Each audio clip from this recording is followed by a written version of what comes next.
I thought that I would come today and maybe read a piece out of my book, so that if you are interested in buying my book, at least you know how it starts.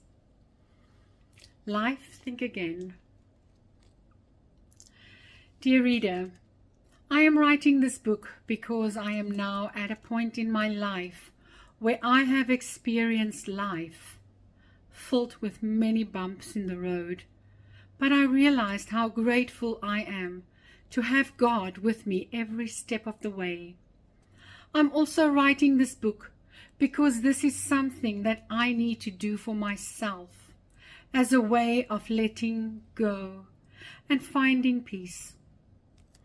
My hope for this is to move forward and start a new chapter in my life. I have lost so many people in my life, my whole direct family that I grew up with, to be exact. I always knew that I wanted to live a long life because everyone else couldn't. I always said that I would want to live to the age of 88 because my father lived until the age of 44. And if I could just live to double his age, I know I would have lived a good life.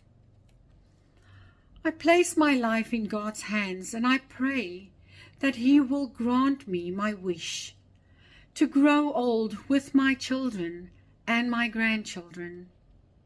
I would like to still teach them about the time that I have with my parents and my siblings.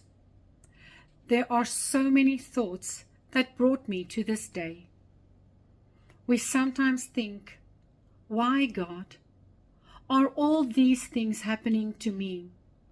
Why have I already lost my entire family that I grew up with? I was only 46 years old. And then that's when you have to think again.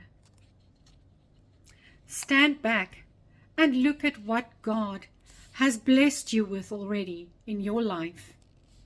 Depression is something that no one wants to live with. It makes you think about things that you should not be thinking about. One can really become sick from all these thoughts of grief. Thoughts of drinking sleeping pills and sleeping forever, or perhaps jumping off a bridge. That is something that went through my mind a lot. Sometimes it takes a while to get over things, but when you put your life in God's hands, He can help you deal with it. Praying frequently and speaking to God all the time makes an amazing difference.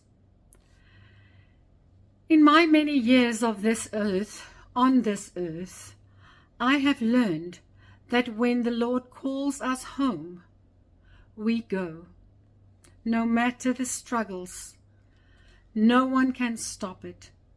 We have to be ready because we have one life to live. The material things that we invest in are left behind. When we die, memories, therefore, are the most important things that we leave behind. I was one of 5 children, 4 daughters and 1 son. I grew up being my daddy's little girl. He and I were very close. He opened my eyes to understand who God is and why it is so important to have Him in my life. There are many people who have gone through similar struggles and situations that I have. It has made me think a lot about God and how He has been such a big part in my life. I have gone through many trials and tribulations, and at times it has felt it has left me broken-hearted.